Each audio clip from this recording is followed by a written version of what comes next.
都说法国人是最浪漫的，西班牙人表示不服。巴塞罗那因为高迪的建筑而具有魔幻色彩，而高迪的老师路易多梅内克·蒙塔内尔设计的加泰罗尼亚音乐宫就更加的精美绝伦了。就问法国人服不服？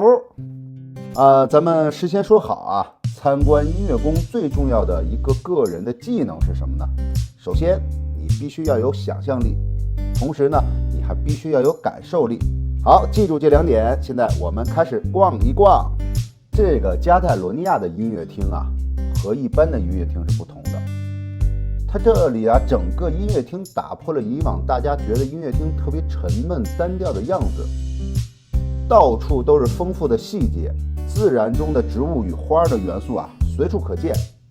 这个栏杆呢是由石材制成的，立柱呢是透明黄颜色的这个玻璃装饰，并配有釉面陶瓷带花朵的浮雕，异常美丽。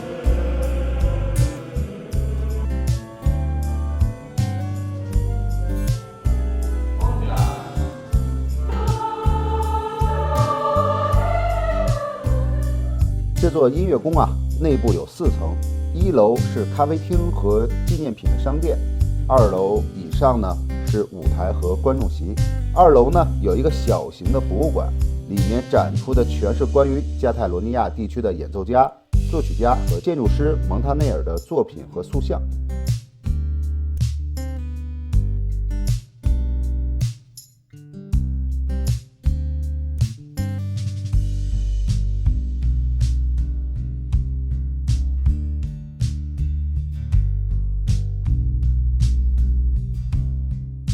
在这个现代主义时期呢，彩色玻璃艺术呢被建筑师认为是建筑标志性的装饰。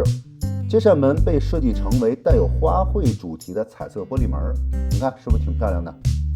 咱们就单看这个满墙、满天花板的这个玫瑰花，还有鲜丽的马赛克的这个拼贴，丰富生动，充满了加泰罗尼亚和阿拉伯的色彩。可以说它是非常代表巴塞罗那性格的建筑。一走进这个演出大厅啊，就有一种被惊艳的感觉，精致、庄严，加上那么些奇幻，整体呢布局呈对称状。这个主舞台后面呢有一个巨大的风琴馆，大厅1层是舞台以及1层的看台，2层和3层呢环绕着舞台成一个 U 字形。两侧的粉红色玻璃从地面一直延伸到天花板，就这样的色调让整个音乐厅的光线都带着梦幻感。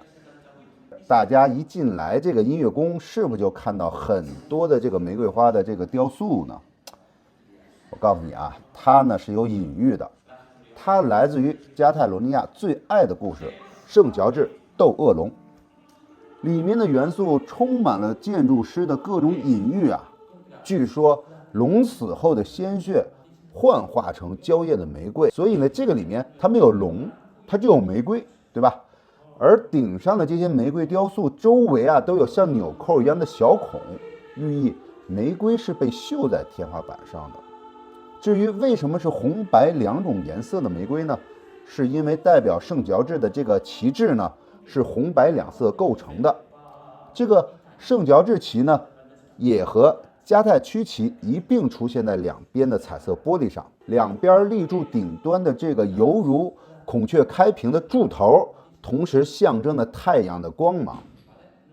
这个建筑的灵魂则是绚丽多彩的玻璃穹顶，使得加泰罗尼亚音乐宫成为欧洲唯一一个白天完全能使用自然光照明的音乐厅。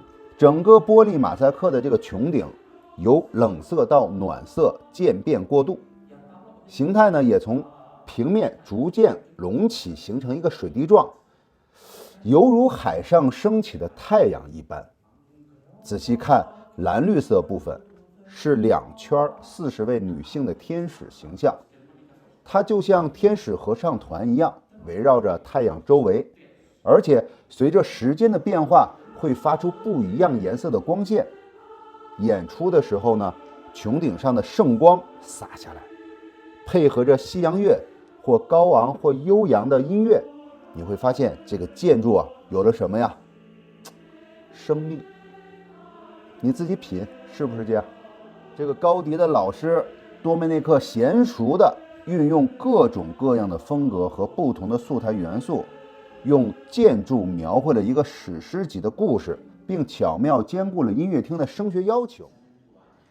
你说如此大量的这个玻璃异形结构，在当时是对这个施工工艺和建筑承重结构的一次重大的考验。它可是100多年前呀设计的，同志们，到现在它能够完美如初啊！除了感觉不容易之外，我还感到实在是令人惊叹。舞台两侧呢是大型的雕塑群，左边是一棵茂盛的大树，下面是由加泰罗尼亚本土音乐家塞尔莫和围绕他的歌手乐手组成的。而舞台中间的背景墙有18位缪斯女神，采用虚实结合的手法，上半身呢是拿着不同的乐器的塑像，下半身没有采用传统的希腊服饰，而是用马赛克瓷砖拼贴出西班牙不同时期不同阶级的民族服饰。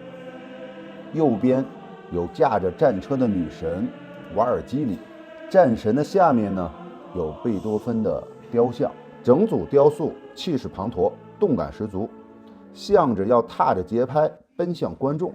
这一位是唱歌的高手，所以你看他那认真的样子，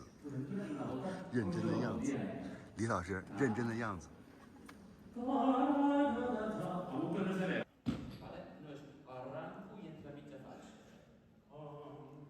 让这个阳光参与到这个音乐中来，这是至今仍非常少见的大胆的设计啊！怪不得巴塞罗那人把这里视为城市的骄傲。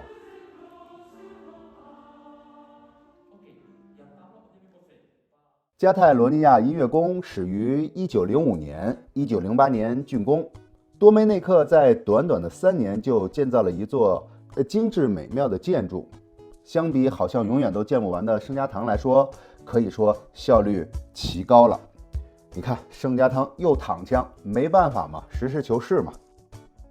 这座音乐宫位于哥特区，这里呢是巴塞罗那古典的代表，街道都是大多建于中世纪，其中一些可以追溯到罗马帝国时期。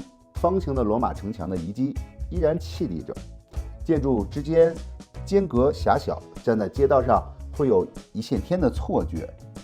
然而楼房都是精雕细琢的精品，在这里不会有2栋相同的房子，甚至每一个阳台都有自己的个性，好像从窗户的缝隙中呢就能看到15世纪地中海繁荣的景象。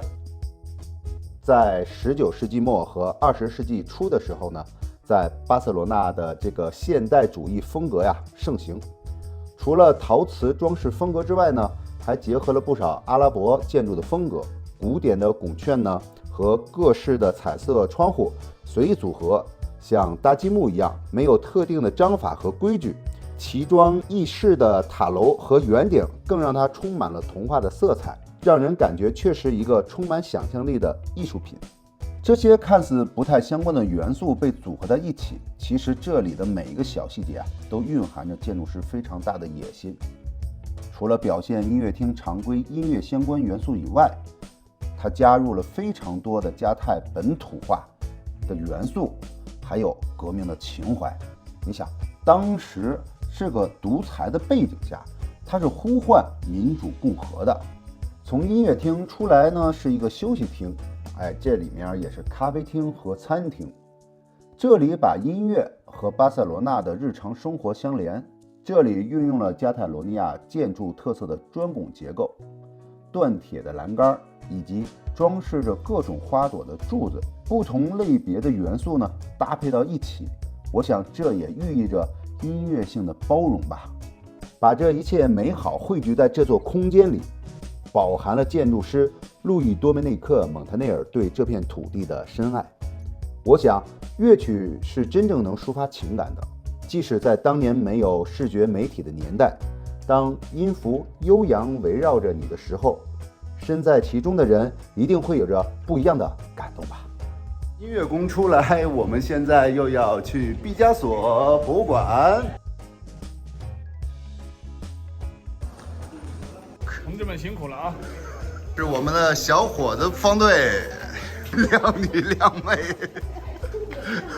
啊，这男高音啊，这男高音刚演出回来，哎呦呵，太棒！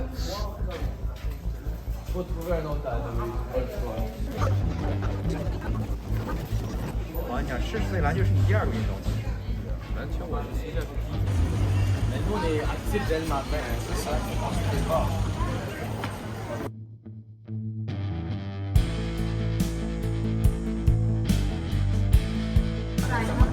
到了吧？就这儿吧。到了。